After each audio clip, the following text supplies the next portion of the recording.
Welcome for another FJchat. This time I've got Rob Campbell, who is a well-known director and chair of a number of boards and a long career in business. And what we want to talk about was the issue that's been highlighted in the last week or so by the Institute of Directors and by various other commentaries on diversity at board level. So firstly, welcome Rob. Thank you. Thanks for taking the time to chat. Great to have the chat. The articles that I saw essentially seem to be saying on the NZX, a third of the boards have no women on them, a third of them have one woman on their board. And therefore the old arguments about quotas and name and shame and these things coming up. So if we stand back a sec from that, what is going on, considering that we've made some advances in other areas? Well, not enough is going on, is the short answer. This is not a hard problem to solve. It's pretty well universally acknowledged in business community that diversity is an important element of governance and business strategy, so management and board level. There are lots of competent women who are increasingly interested in playing governance roles in business, and I meet a lot of them. So there's an issue there. There are resources available. There is only one reason. And that is too many of the men who chair and lead boards have an explicit or implicit bias against women on the boards. It's just a fact. There can't be any other explanation. Well, that's where I was sort of getting to, the fact that this seems to me poor business. I mean, considering that a number of these boards have as their main purchasers or some of their target markets women, that it seems to me a poor business decision to not have your market represented on your board. Yep, look, absolutely, and I think a lot of the things that are not great about our businesses, and this is not just a New Zealand problem by any stretch of the imagination, but a lot of the things that are not great about our businesses, in particular their ability to really understand their consumers and to address their consumers' needs, relate back to a lack of diversity at senior management and at board level. Because, the boards I'm on, where we have a balance of gender around the board table, do function better because of the women who are there. The individuals concerned contribute in a slightly different way, and sometimes a significantly different way, to thinking about business issues, and it adds to what we achieve. There's no question about that in my mind. It is, because I was outlining to you earlier, I think in a management sense, an executive sense, we've made huge strides. I mean, I was outlining to you in our business, last year we put 181 execs into roles, and 45% of them were women. Now, I'm embarrassed to say that 10 years ago only 15% were them. Yeah, that's a big change. It is a big change. I think I made the point to you. I think you're doing a bit better there than some of your competitors are doing, but it's still, that trend is there. The trend is there, and part of that is removing the unconscious bias, and some of it's a slap by actually saying, hang on, where are the women on the shortlist? And I wonder how if we've got that at exec level, but we can't, for some reason, move it to the board level, how do we do that? Is it a quota? Is it a name and shame? Well, my guess is that quotas will come because boards are being recalcitrant about change in this area. I don't think the wider community, political and social influences on business will allow businesses to stay like this. And so if the businesses don't change, yes, I think there will be quotas introduced at some stage of the game. I don't much like quotas because I don't like them about anything. I'd like less rules rather than more rules, but it probably, I think, will come here. I saw a comment about the UK police force, and that their recruitment strategy is now moving very deliberately for diversity, because they have a view that their police force is too male, too pale and too stale. And as terrible as that sounds, I wonder whether we're in the same situation here. I qualify for at least 2 or 3 of those. Well, I was thinking that's my career in the UK police force gone. But, something as bold as that needs to almost be out there. Yeah, and look, I don't want to take any attention off the gender diversity issue, but I think the attitudinal structure that leads to the situation we've got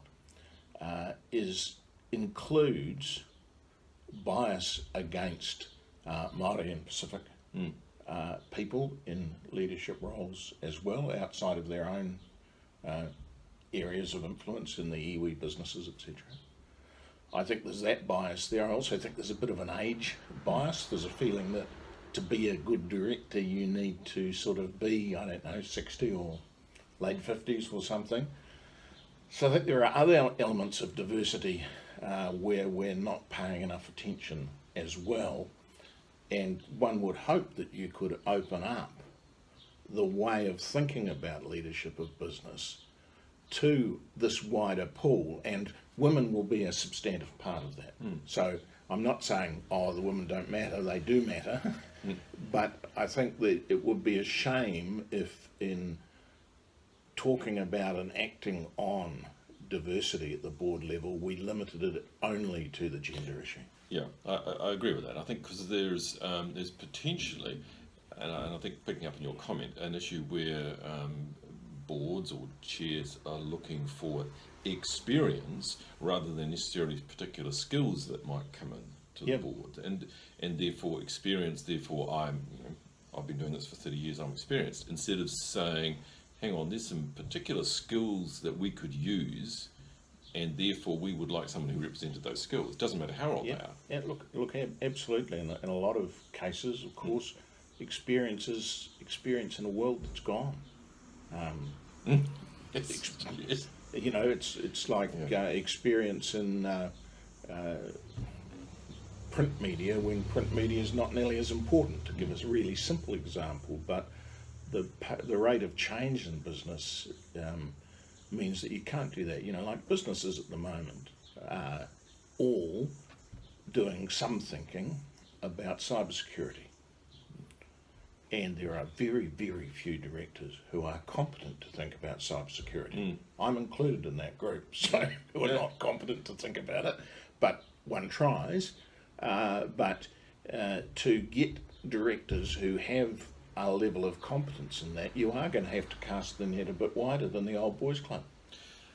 Are we also potentially, if we took a broader issue, in a situation where we have regulated boards or made them exposed to risk, health and safety and governance, etc., that this is a response to that? I'm trying to defend boards in terms of saying, we're thinking all about these issues rather than necessarily the ongoing strategy and business issues. It's become strongly rules based. Are we complying? Are we complying with this? Are we complying with that? And obviously we want our businesses to be compliant with whatever the rules and regulations on, but the thinking about governance has become quite dominated by some rigidities of that kind.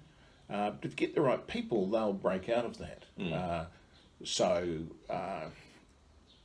think we will, if you get more diverse boards in any sense of diversity, you will get a greater push from directors to say, no, that's fine, understand that, but actually why are we doing this business this way, or indeed why are we doing this business anymore?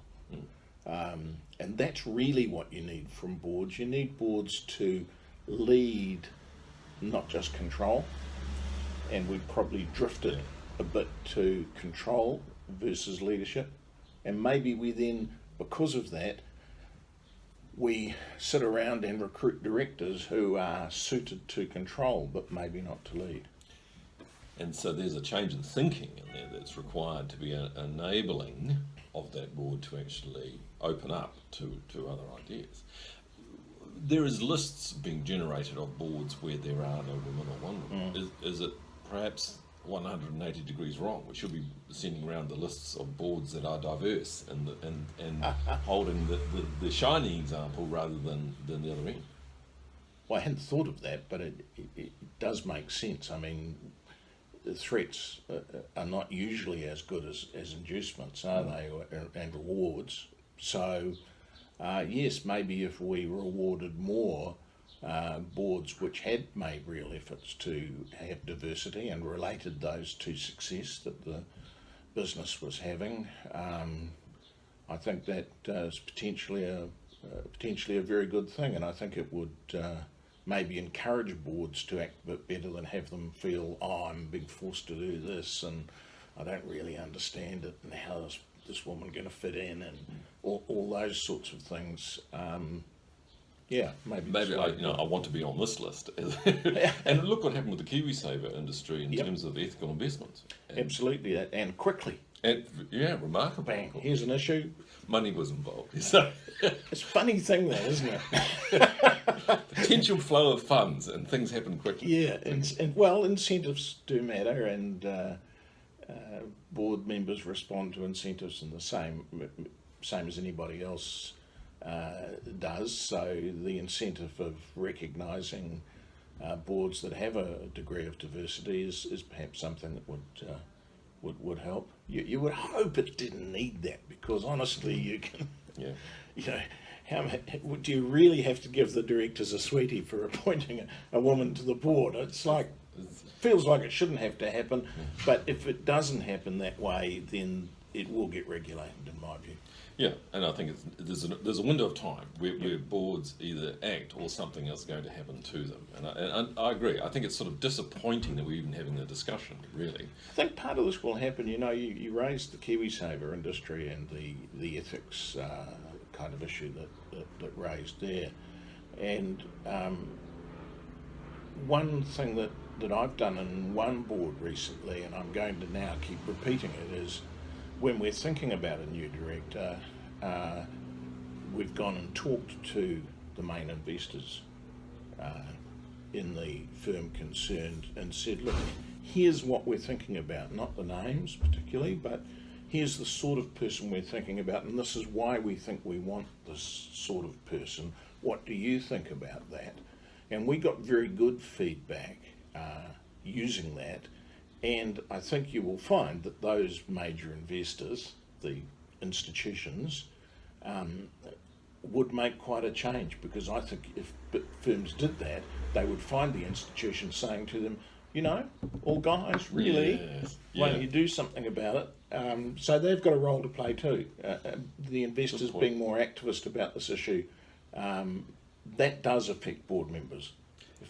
If they're being told by major investors, we'd like to see more diversity on your board, I think that will happen. So good challenge to those people. If someone's bothering to watch this who is an institutional investor, bring it on. Bring it on. Re-election time, we would like to say you've perhaps done your time. Would make a difference, absolutely. Okay. Let us hope that in a year's time we're sitting down there and saying things have changed. But personally, and I know you do too, it has to. And I know you're doing your bit in terms of going through with the boards that you work on. But I come back to the point. It's disappointing we're even having to discuss it. But now that we do, let's push it out. And see it is. So let's agree. In a year's time, the whole situation will have improved, and we'll be sitting having a chat with champagne and maybe a couple of women directors as well. Absolutely. Excellent. Thanks for your time, Rob. Appreciate it. Thanks.